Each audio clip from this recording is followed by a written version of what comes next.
Well, hello, dear friends. Listen, you can see I've got Mel back on board again. Mel, so good to have you. Great to be back, Jay.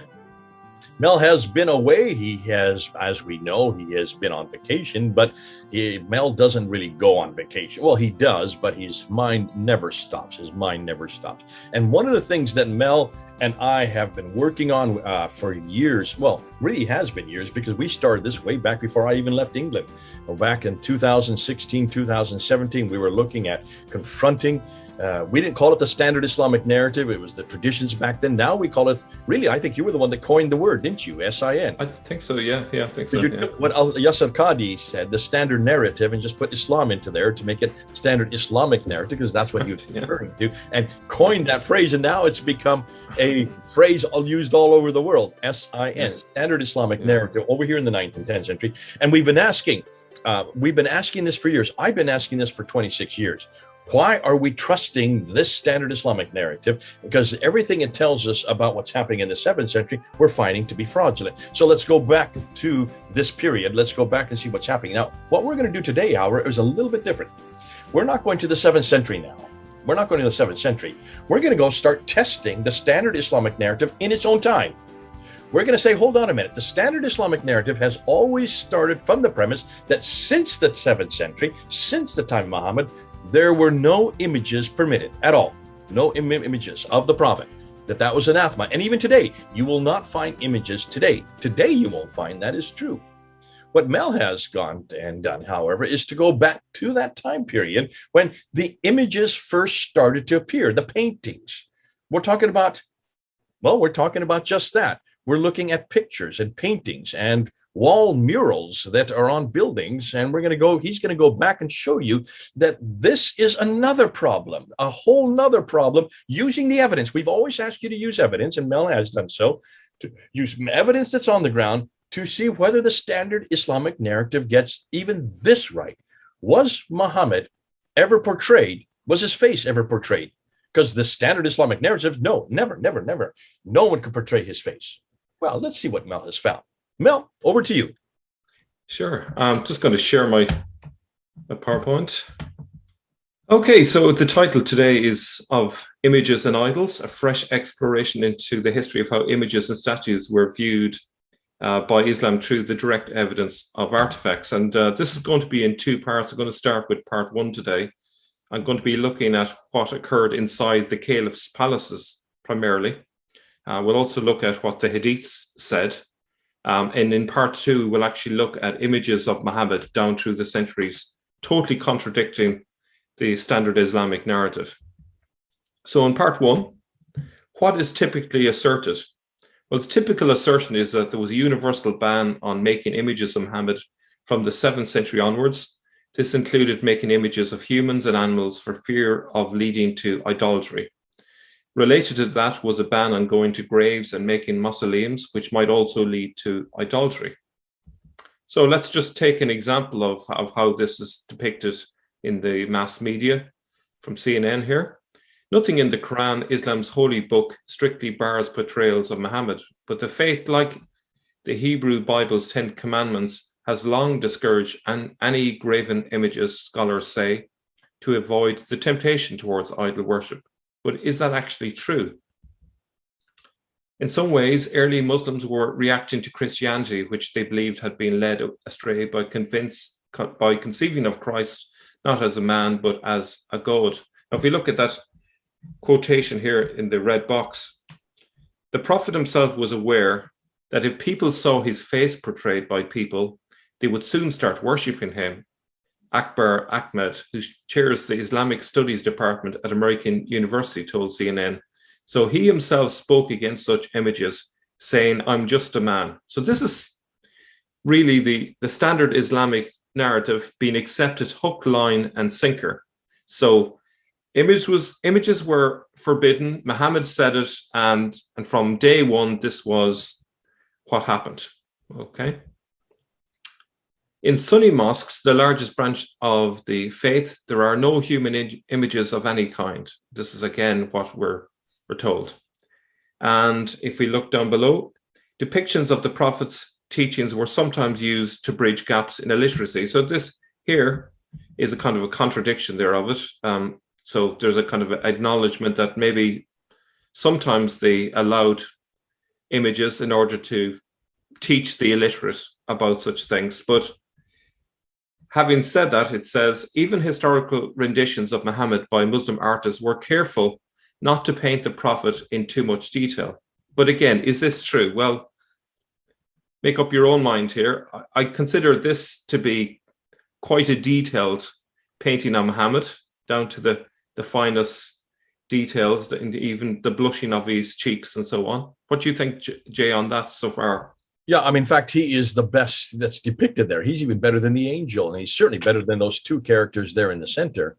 So I would suggest that much was put and was focused on his face, his beard, even his mustache, his hands, everything about him is very clear. And of course, we're looking at a scratched and worn painting. When it first came out, it would have been much more pristine. It would have been much more colorful, and the cheeks would have been much more rosy. Yeah. And if you look at the year, this is 1320 AD, so the 14th century. So this is way back at a time when surely it should have been well established that no images are allowed. And yet here you have an image of Muhammad, and it seemed to have gone unopposed by the Muslims of the time. Now, if we look at this quotation here, Sheikh Ibrahim Mogra, an imam in Leicester, says, Islam in general specifically forbids the usage of imagery, and when it comes to depicting the messenger Muhammad, peace be upon him, that prohibition becomes even more relevant. We are not allowed to depict him in any shape, any way, or form. Clearly, he must be unaware of that image that we've just shown you. And then we have Nasima Begum, who says views didn't change, but yet it was 9 centuries before images were covered up, i.e. destroyed. The central quote there, she's from the Muslim Council of Great Britain. She says, the general view about depicting the prophet hasn't changed over time. However, contradicting herself, she says, it is believed that he should not be depicted whatsoever. In the 12th and 13th centuries, there may well have been books producing images of the prophet. However, the very fact that images of his face were covered up in the 16th century or so does show that Muslims were not happy about the depictions and therefore resulted in a veil being used to cover the face. She seems to have a double standard here in terms of when it's an expression of Muslim sentiments. So doesn't the fact that there were books that depict Muhammad show that some Muslims were happy about that back then, just as some Muslims were later not happy? So she wants it one way, but not the other way. Let me ask a question here, Mel. Is this not more an example of an evolving theology? So at the very beginning, there was no difficulty with this, just like we have seen with reference after reference after reference of the Quran being not preserved, that changes and omissions and deletions were quite normal, spoken about by Al-Bukhari and Tirmidhi and many others. Sahih Muslim says about the fact that parts of it were lost. And yet today, you won't find any of that there has been an increasing strict adherence to nothing has changed, nothing has been moved. In the same token, are we not seeing this here? By the 12th and 13th century, they were quite happy with showing images. By the 16th century, it suddenly got shut down. And this may be a later theology. Absolutely. You can see when we look at what was considered acceptable in the caliph's palaces back in the 8th century, it's clear that there was a very different attitude to images, whether it be paintings, statues, you name it. And we can see over time a gradual evolution. And even up to recent times, there's 2 traditions at the end. You know, there's a tradition that has pretty much the same for the past 1300 years, which was pretty much comfortable with images being used. And then there's a fork in the road, which we'll see later in the 1500s, when suddenly images start getting veiled. But it's not even a full getting rid of images. Images are still accepted, but just veiling of Muhammad's face. But actually, if you compare that with the Hadiths, which I'll show you in a second, you'll see the Hadiths actually have a much stricter prohibition on images. So they haven't ever properly implemented these hadiths, which kind of suggests that either there's been 1400 years of really bad Muslims, or the hadiths maybe are a later fabrication and they don't actually reflect the evolution that has happened over time. That's my view on it. So part two then is, were pictures of Muhammad specifically banned in the hadiths? Most of the emphasis on Muhammad himself. Were they specifically banning his image? Now, I've taken this from answeringislam.org, which has a very good article on this. And I just draw your attention to, well, actually, I'll probably read the opening paragraph just to give you a sense of it. It says, numerous passages in the Quran prohibit idolatry and worshipping statues or pictures, but there is not even a single verse in the Quran that explicitly or implicitly says not to have any pictures of Muhammad. This bears repeating. There is not a single verse in the Quran that prohibits making or having pictures of Muhammad or people or animals or trees. In fact, there are some verses in the Quran which mention images in a positive context, and which therefore presuppose that some statues or images were approved by God. And this is amazing when you think about it, that the hadiths that we'll see in a moment are overruling the Quran on certain images.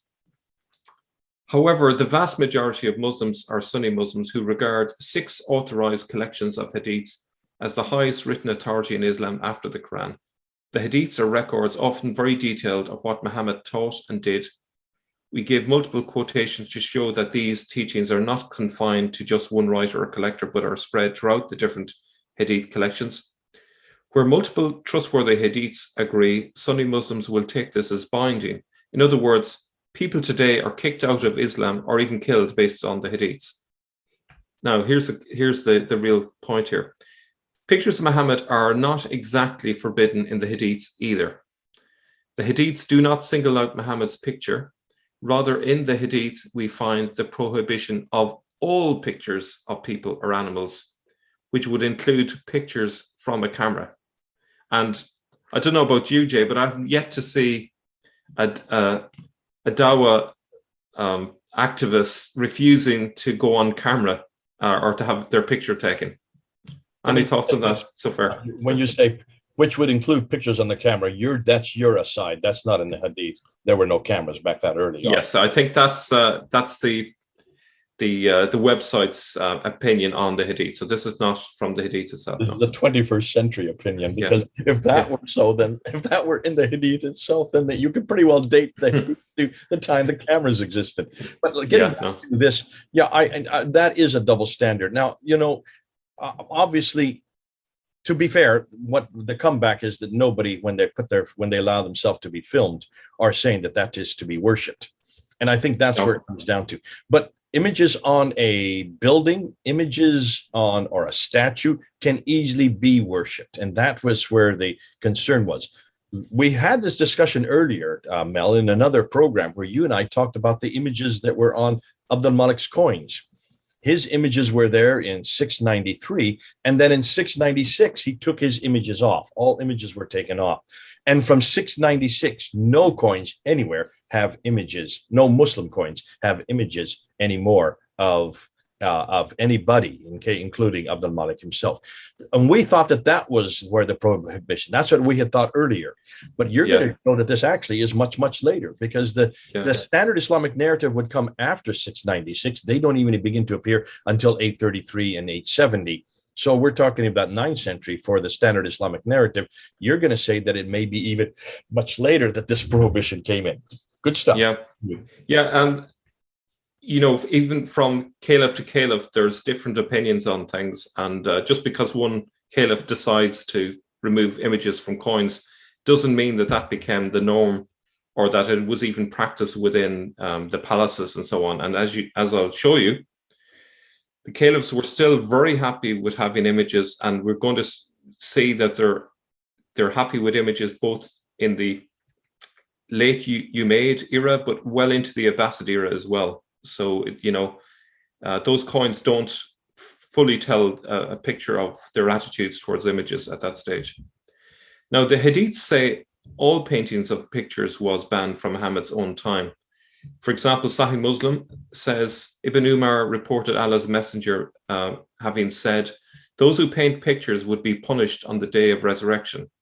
Another one, let me just, if we go to the second last one, no picture of people or animals, according to Bukhari, is allowed. And the conclusion, you can all read this all yourself. Conclusion, it is clear that the hadiths prohibit pictures of animals or people, especially in homes. There's no focus on pictures of Muhammad per se. All pictures of people and animals are forbidden. It is completely general prohibition. Now, the 2 points to draw from this, first of all, it's not confined to Muhammad, it's all animals, people, and it's especially forbidden in homes. And this is going to be interesting because let's have a look at what happened inside the caliph's homes. Did they practice what was supposedly preached? So, according to the hadiths, this picture from the 13th century ought to have been banned. This is just one of many pictures that you can find all through Islamic history. So let's move on to part 3 now. Early artifacts tell a completely different story to that of the hadiths. When we look at early artifacts, it seems like the hadiths were written during a much later era. The artifacts tell one story, while the hadiths tell a completely different story. And we're going to look at evidence from the Umayyad and Abbasid periods. While it is unknown for sure if humans or animals were depicted in art inside mosques, in principle, the caliphs took a very relaxed view in their own palaces and they set the agenda. So if the caliphs were telling people not to have images and they were having images in their own homes, that to me seems like a bit of a contradiction. What are your thoughts on that, Jay? Well, obviously, there's one standard for you and one standard for me. And the standard for me, as being the leader, I can have all kinds of images. That shows that the aristocracy were living by a different set of rules, which is not surprising, I guess. That is quite normal. It even happens in almost every religion with almost every people. But it shows the hypocrisy of the standard itself. Yeah. I would go further. I would say that it's not just, and you know, this is the excuse that's often given by Muslims, is that, oh, these were degenerate caliphs, and the reason why this was going on is because they weren't particularly good Muslims. But these palaces were open to visitors, and, you know, cross-section of the community were visiting these palaces, and no one complained. There was no uproar about this, or at least there didn't seem to be. And these images were left in place for centuries and centuries. Nothing seemed to be challenged. And so that doesn't make a lot of sense to me unless it was the norm across society. Now, one of the experts in all of this is Dr. Beatrice Liel, and she has written an article, Paintings in the Early Islamic World. She says, one of the widespread myths about Islamic art is that images of living creatures are banned. It is true that the Quran forbids the worship of idols. An idol was usually understood in antiquity and the Middle Ages in Europe and the Middle East to mean a painting or statue. For that reason, images of people and animals were almost never depicted in mosques. However, in other settings, there were plenty of images of all kinds. In fact, more figural painting in the Levant has survived from the early Islamic period, roughly the 7th to the 9th centuries, than from the centuries immediately before Islam. That is quite interesting. The other thing to bear in mind is, okay, so you could say, well, they didn't allow them in mosques, but they allowed them in other locations. But people still prayed in their homes. You know, many Muslims, I'm sure, today pray in their homes. So how does it make sense to have images in your home where you're praying if the issue is that there's a danger of idolatry? Surely you would have to ban them in your homes as well. Any thoughts on that, Jay? The comeback to that is your home is not known as a place for worship, whereas mosques are uniquely created for worship, created for prayer. And so that's why it would stand to reason. And I can understand the logic in that. It would stand to reason that mosques have to have have to prohibit any images. So, because if you're praying, you could pray to that image. Whereas the home is not really a place that you would think of worship. It is only a place that you do the 5 prayers when you're in your own private home. And I would suggest that most Muslims would say there's a prayer room. Most homes have a prayer room, like they do on university campuses. And those prayer rooms and the university campus prayer rooms are they almost take the function of a mosque. You won't find any images in any of those locations. Yeah, and that's a fair comeback, but one of the contradictions in all of this is the fact that not only were homes decorated with images, but Qurans were illustrated, and even Sirahs were also illustrated, and collections of hadiths were also illustrated with images of people and animals.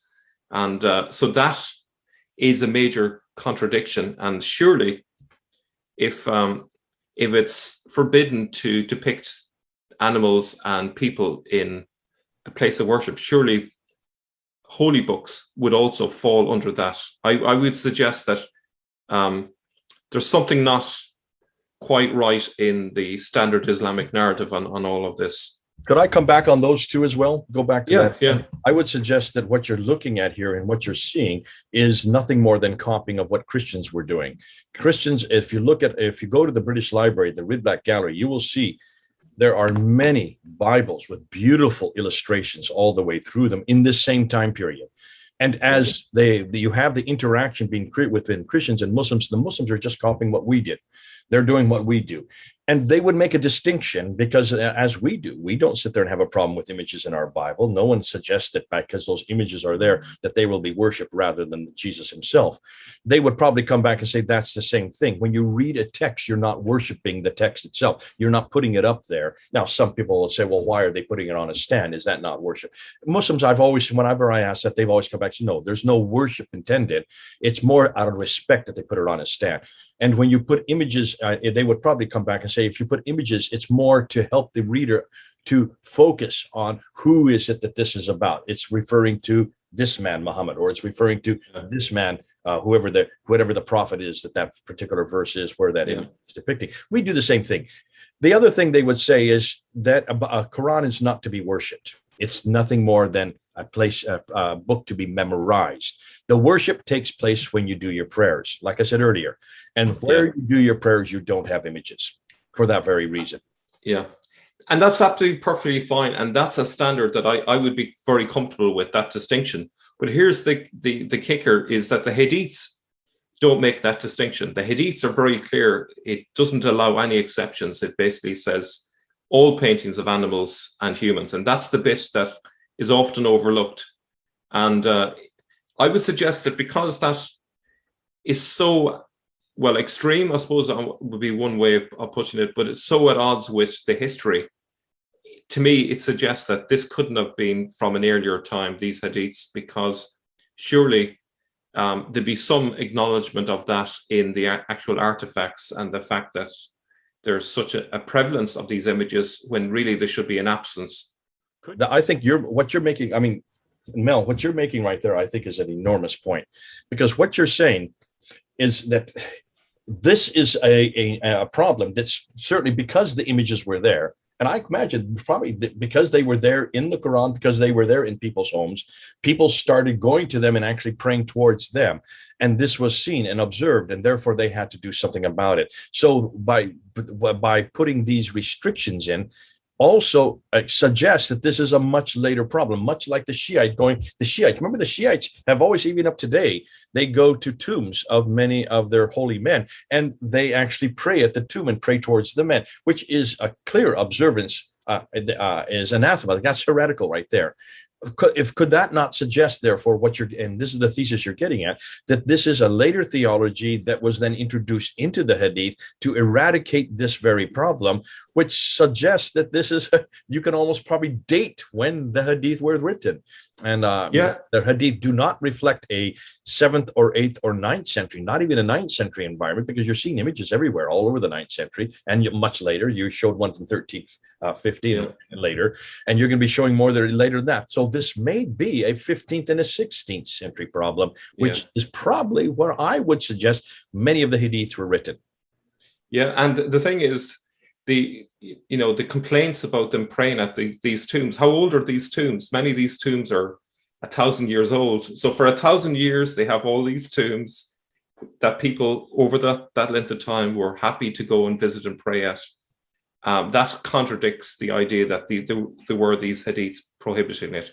And these tombs, remember, are in the heart of Islam, in places like Medina. And this is something I'll be looking at a later stage, but it is quite a contradiction of the standard Islamic narrative. Let me come back to our PowerPoint. So another thing is, even today we can see the following, but this is no innovation. So this is actually a children's Quran, an illustrated Quran, and inside it, they have, from what I could tell, they seem to have avoided depicting people, but the principle is broken in that there are animals there, and if the hadiths are to be followed, there really shouldn't be. But we can see that there is a tradition that goes back where images were accepted down through the centuries. Let's go from there. Go back to that picture. I think maybe the reason why they are having a problem depicting Adam and Eve is they would be naked, and so they couldn't put them into this because of exactly, yeah. I remember when I was a little boy, I couldn't believe some of the things we had in Sunday school with Adam and Eve. They're both naked. And I said, wow, this is the first time pornography at such a young age for such young eyes. But in this case, it is a contradiction. You're showing animals are also prohibited because you can also bow down to animals as much as you can to people. So that would be a contradiction right there. You're right. Yeah. It seems like there's two traditions. An earlier one where they were comfortable with images, and then there's a later tradition, and they haven't fully resolved this contradiction, and they particularly object to the West, drawing attention to this. I think particularly the furore about mocking images of Muhammad, over the past few years. I think it's partially because there is an internal conflict about this question. It's never been fully resolved, really. So if we look at, say, the 7th to the 9th century, artwork in that early period tended to make everyone look Roman and Greek. Why is that? It was greatly influenced by classical Roman and Greek styles, especially Byzantine iconography. The origin of Byzantine iconography is Greek by heritage and dates back to the 3rd century and earlier. And the Hagia Theodora school teaches the ancient and most original Byzantine iconography techniques of the Cretan, Macedonian, etc. historical regions of Greece. And essentially, because this art form was developed in Greece, typically if an artist copies the conventions of this, everyone is depicted like a Greek, Now, you can imagine this is a popular form of painting people in the 7th and 8th century and continued on. You can imagine how if you wanted to depict Muhammad or other people at a later period, that you wouldn't want to be choosing this, because no one would want to have Muhammad depicted like a Greek person. They, anything but that. And there's also an issue of they don't really want to be seen as imitating the Byzantines, at least not at a later time when they want to establish their own independence. So, that's quite telling. In later periods, a non-Byzantine, specifically Far Eastern style was chosen, and as a result, everyone is depicted as Asian.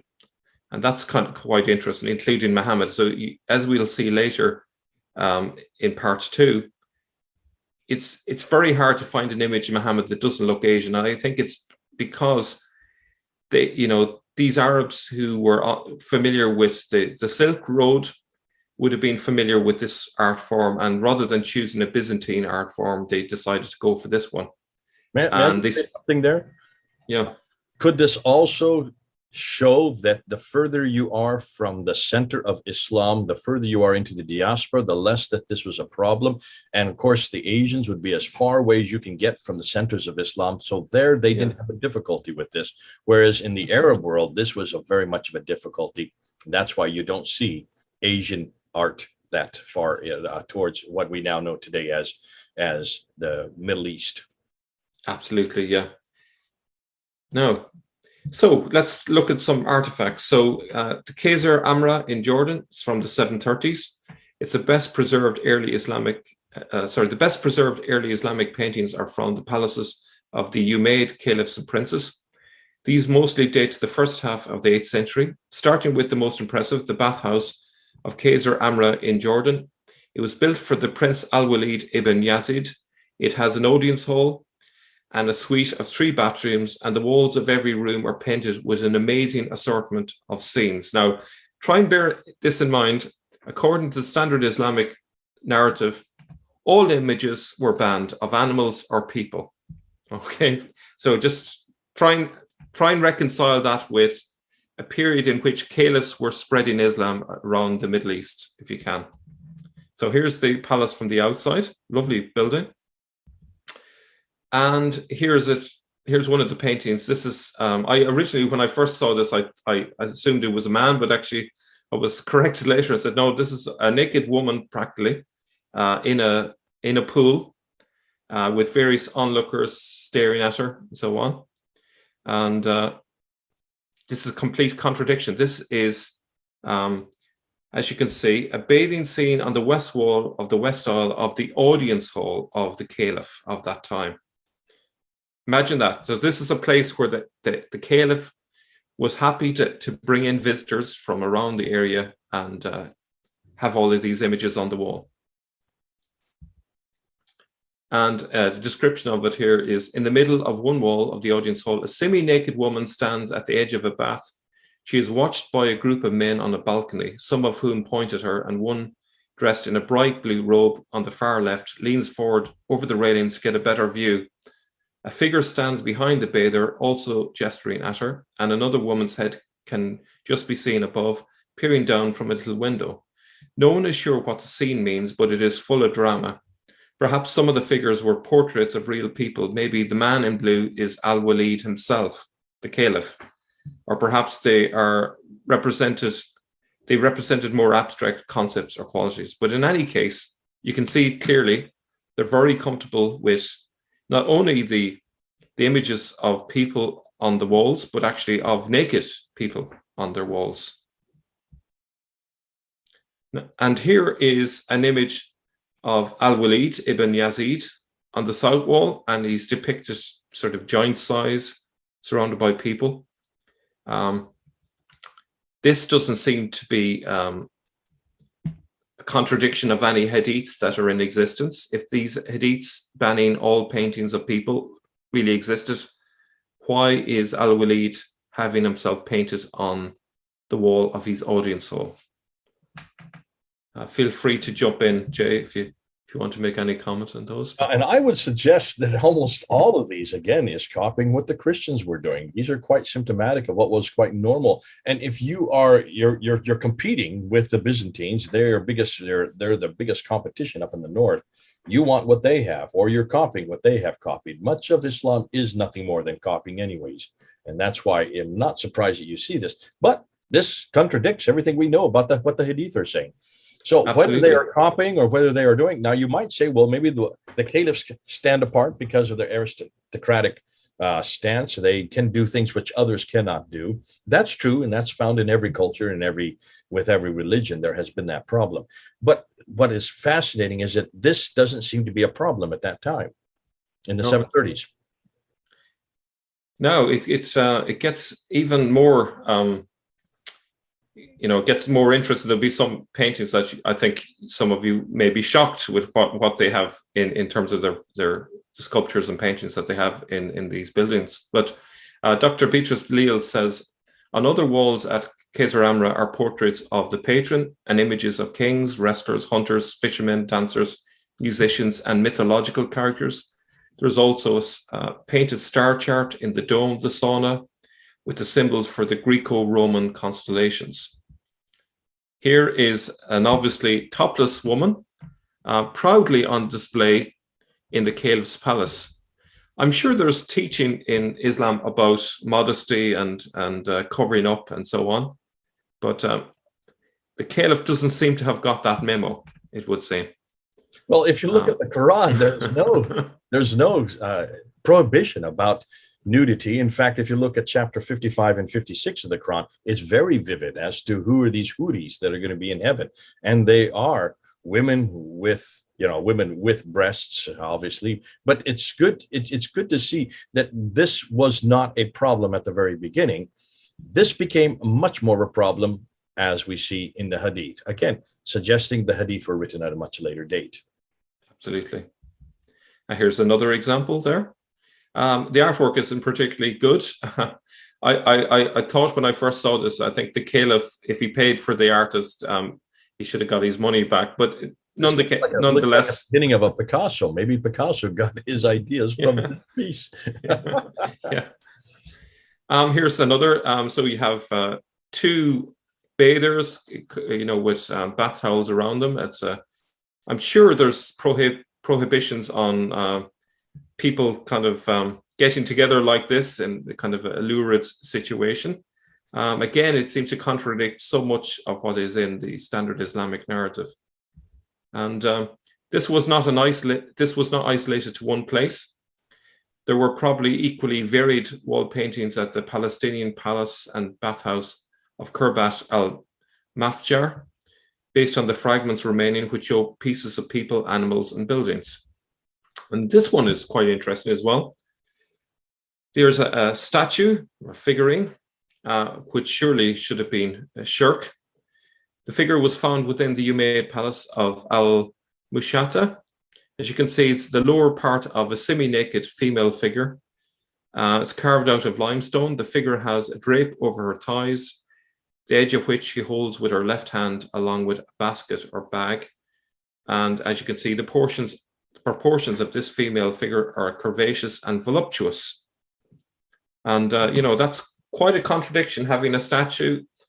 There is a danger of having a statue of a human figure that you might be tempted to make that into an idol, even if it's not in a mosque.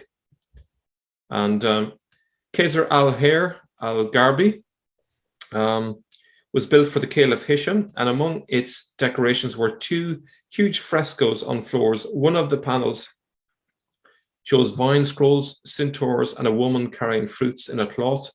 She is probably the classical figure Gay or Gaia, personification of the earth. There it is there. So it's actually, it looks very Greek in style. And as I say, that's in Syria. And here's another interesting detail. In this one, we can see just in terms of the red box there, the horseman has got a flowing scarf headdress, which was adopted from elite Sasanian fashion, suggesting Persian influence there. And as you can see, there's no prohibition of music or anything like that, as we see in later traditions. What's the dates on these? This is the early 8th century, so we're talking about the 730s, 740s. So these are all about the same time. Yeah, absolutely. If there were a universal prohibition against images of people, how would this impress devout visitors? Palaces like these were usually outside cities, but they were often near main roads, and so were relatively easy for their patrons to visit. They would have been used as temporary retreats, holiday homes, and probably also as sites of display, places for the Umayyad aristocrats to entertain and impress visitors. Grand paintings would have helped to create the desired atmosphere of luxury and sophistication. And nope, it didn't end with the Abbasids either. Can I just say something here? Can I just say something? You're looking at palaces, and you're assuming, therefore, and I made this assumption a little earlier, and I need to correct myself.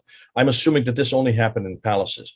It could probably, if it happened in palaces, it probably happened amongst the people as well. And this was probably, if you were to go to many of the, if you go to the marketplaces of those same places, you would probably find similar images. The only reason that we have palaces to look at is because this is the only thing that's been retained. It's the only thing that would have lasted, in this case, for hundreds of years. The stuff that's on the ground, the stuff that's in the marketplaces would not have lasted. Therefore, we don't have examples of it. But the palaces we do. So we have to be careful that we don't assume that there was one law for the, like I was doing earlier, for the aristocracy, and one law for the others. I would suggest that if this is in the palaces, then the people that were also under their jurisdiction were also following suit. Yeah, absolutely. You know, you have the top dog, if I may use that term, the caliph. Okay, he's surrounded by aristocrats, and the aristocrats are copying his lead. And then there are people underneath the aristocrats who are following the aristocrats' lead, because everyone wants to follow the fashions of the people at the top. So I would suggest also it just reflects the culture of the time. It was late antique, the late antique. And this is following straight from all the traditions from the Romans and Greeks. Nothing had changed. It's the same as it had been for centuries. At another Umayyad site, Qasr al-Halabat in Jordan, the wall paintings include plant scrolls framing mythical submerges, if I'm pronouncing it correct, beasts with lions' paws and peacock's wings. Medallions inhabited by little animals and people were also found at the 9th century Abbasid palatial complex of Samarra. So again, we're seeing evidence even in Abbasid era of animals and people being depicted on, medallions here in that case. And I think this is one example of it from the Qasr al-Halabat, even though it's not very clear. It's depicting a kind of a mythical animal there. Now, if you look at the Qurbat al-Mafjar, which is 3 miles north of Jericho, this is a quote from that essay that I mentioned earlier. In secular Islamic buildings, figural imagery was no problem, probably because idol worship was not seen as a risk outside of religious settings. So there you have in this image a lion there on the right inside the red box. The lion probably stands for the caliph and patron of the building, since lions were symbols of power. So again, doesn't seem to be any problem with depicting animals or people. And here in the same palace, you can see there's clearly statues in the palace, statues of people, statues of animals. Again, no problem apparently with any of this. No, obviously, it's not in a mosque, but it's interesting. This is in a compound in which a mosque also exists. And here is a statue. It could be the caliph. We assume it's the caliph, or perhaps it's meant to be Muhammad, who knows? But again, there appears to be no prohibition against it yet. It's quite remarkable. This one you have shown before. This is the one that with the man with the sword that's very similar to the coin of the Malik, who has the same stance with the same sword going the same direction, proving that this is a copy of that which came earlier. That would have been 692. This would be 730s. Absolutely. And this kind of confirms that there's still no problem with images. It could be that the images were removed from the coins simply because there wasn't enough space to put the propaganda on the coins. And that it was just a question of, we can't fit in the messages we want to have on the coin. So the simple solution is just to remove the images. The evidence on the ground in the palaces is that there doesn't seem to be any cultural shift away from images. They're still happy with images on the walls, on the floors, statues, medallions, you name it. All of the evidence that you would have for a people who are still culturally comfortable with having images of animals and people and so on. And there's, as you can see, standing on a plinth, I suppose you call it, with animals of some kind. I don't know if they're meant to be lions or something like that. They look like lions to me. Yeah, and again, just remember Sheikh Ibrahim Magra's statement. He says, Islam in general specifically forbids the usage of imagery. I wonder how true is that? And then one other area of interest would be the mosaics in early Islamic world, again from Dr. Beatrice Leal. She says that the majority of early Islamic mosaics, however, do not have devotional subject matter. That in itself is interesting. Here is an exception to that. And you can see that this, let me see, where is this? This one, It's decorated with an image of a mihrab and a quote from the Quran. So this is the early 8th century. So there's a beginning devotion towards Islam in evidence, but not much. And this is consistent with other things we've seen in terms of rock inscriptions. It seems like the 730s and 740s is when Islam started to really kind of emerge out of nothing. But it took quite a while for a consistent evidence of devotion to Islam started to appear, but it's not a lot at that time. Now, this one you might assume is an image from a mosque, but this is actually from a church.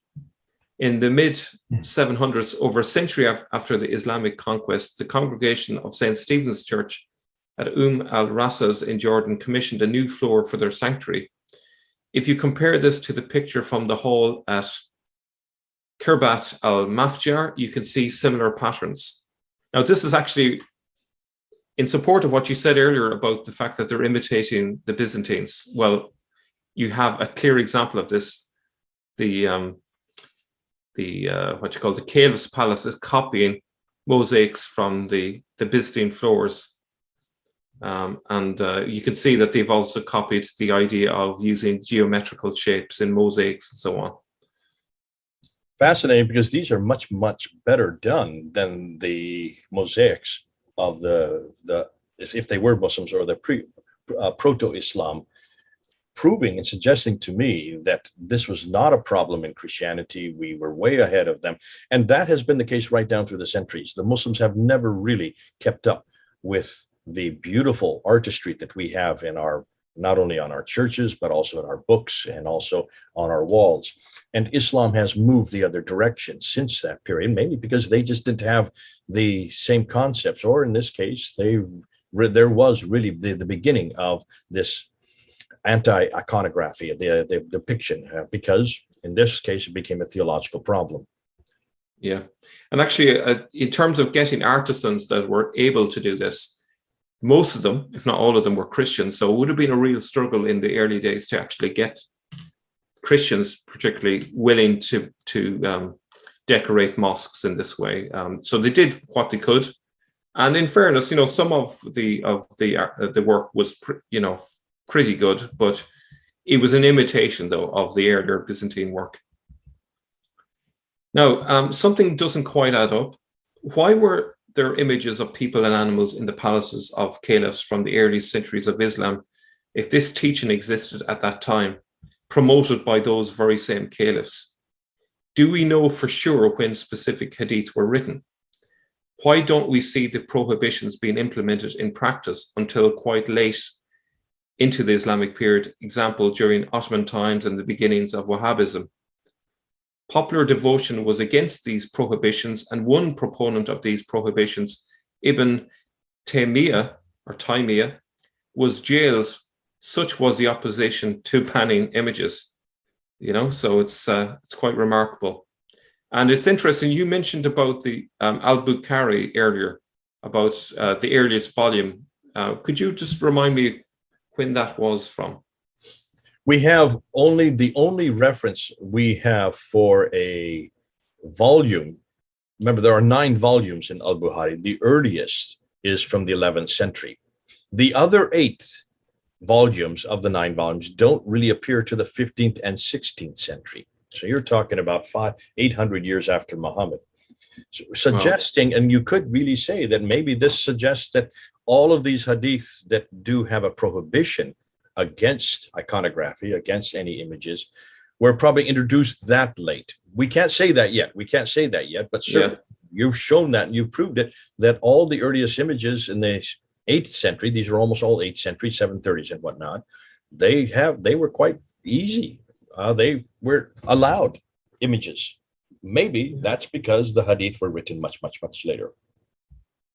So now I should say, before I get into the conclusion, is that in part 2, for those who are watching, if you wait until part 2, I'm going to go through the images right through the centuries, from the earliest images right up to literally only a few years ago. And I think the evidence is very much on the side of the idea that the Hadiths were actually a later invention, because the artifacts, the paintings themselves, don't fit with the idea that's depicted in the Hadiths themselves. So my conclusion is that this is a snapshot of life in the early 8th century, when Islam was beginning to emerge. A lot of potential evidence has been lost over the centuries for various reasons, for example, intentional destruction. But enough has survived to give us an accurate depiction of the views held by the elite at that time, the same people who were promoting Islam among the masses. It doesn't appear likely that there was a universal prohibition on the making of pictures of people or animals, as asserted by the Hadiths. Indeed, the use of merely geometric patterns in early mosques might simply be in imitation of Byzantine fashions, and prohibitions on certain images was confined just to mosques, but not to other places like palaces and perhaps to mausoleums and tombs. The latter places often castigated by Hadiths as places of idolatry. Were these a grey area in the rules? So please watch the next episode to see how images of Muhammad evolved over time. And before I finish, I was asked by Murad to announce that he's begun his new YouTube channel called Saint Murad, and will begin making videos soon. So I'll stop it there. Saint Murad, is he not putting himself up now to be worshipped? He's promoting himself. Promoting himself as a saint? A saint, yeah. He still has to... That's tongue-in-cheek. He's doing that. Yeah, absolutely tongue-in-cheek, yes. That's fun. Good old guy. Yeah. I mean, that's great. So we're going to have to keep pushing. Saint Murad, our saint. We have a saint on the team. At least self-proclaimed in that context, and in some ways, it's symptomatic of what we're just talking about, isn't it? That's the very thing that Islam today has prohibited. Any notion that there could be anyone or anything, an animal or a human, that is alongside God, and that commits the unforgivable sin shirk, which is the Arabic name for just that. Someone who is that is a mushrik. People like us.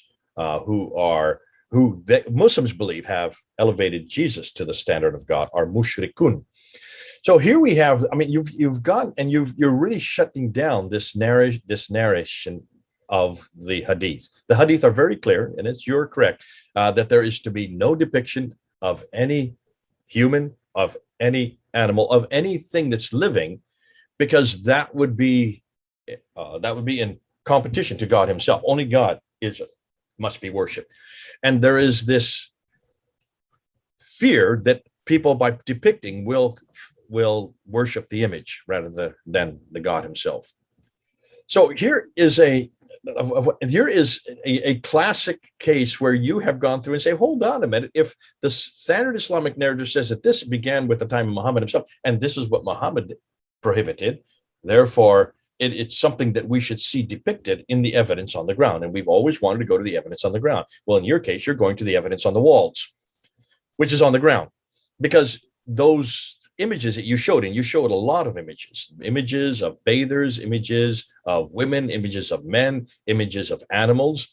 And these images are very clear that this was quite normal, be it as it may, that they are on palaces of people, and you gave out quite a few names. You had Qasr al-Hayr al-Gharbi. You also had Qasr al-Halabat and Khirbat al-Mafjar. These are all from Syria, Jordan, and Jericho. These are three places where depiction was quite normal. Could it be that maybe only in palaces this was allowed? We would suggest that no. If it's in the palaces, it was also in the marketplaces. We only see it in the palace because those are the only structures that have remained throughout the centuries, because they were built so large and so big and so well. Now, again, you just shut down this idea of prohibition against iconography, and why then Muslims have only moved to script. They only have pictures. I mean, almost all of their mosques and all of their books have beautiful calligraphy. In fact, they have competitions for calligraphy. That's all they have. That's all that they're permitted. Thank God we're allowed to use artistry. Thank God we're allowed to use music. Thank God we have the freedom to express our devotion and our admiration for God through picture, through paintings, through art forms such as music, and also through the whole expression of singing to God as we do in our worship services. That is never really taken hold in Islam. And it's one of the tragedies for, I remember talking to so many of my Afro-American, when I did my survey on people who had left Christianity and become Muslims, one of the first things that they said that they missed the most was the music, was just the expression of music, and how the music in the churches in the Afro-Caribbean and Afro-American community has given us, well, that's how we have jazz today. That's how we have soul today. All these expressions in music that have become popularized where we begun in the churches, and were begun by Christians who are worshiping God.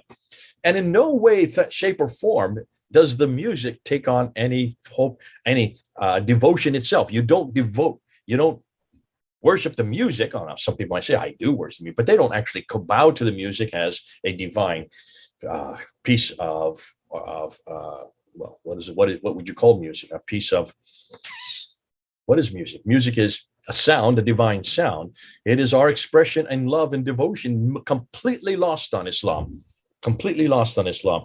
And yet, at the very beginning, it wasn't lost. At the very beginning, they did have depiction. At the very beginning, as you're showing, Mel, there were beautiful pieces of artistry, copied, yes, from the Byzantines in the Greek and Roman style, as Islam only copies. It has a hard time inventing anything creative. It always just copies and borrows and pilfers and steals.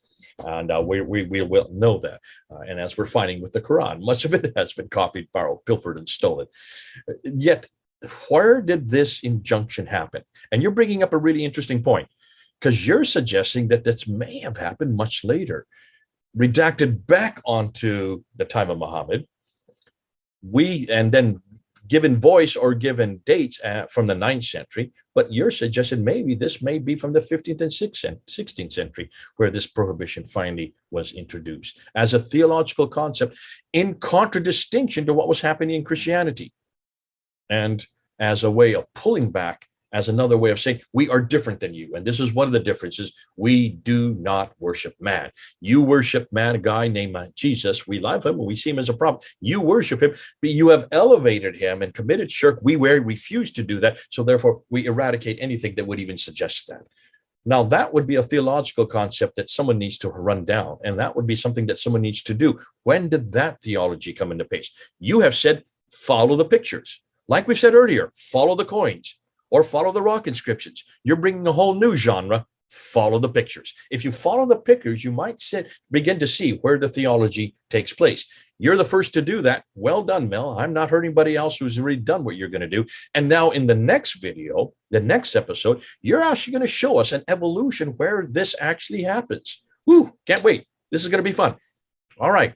This is Jay here in the United States, Mel there in Ireland. Over and out.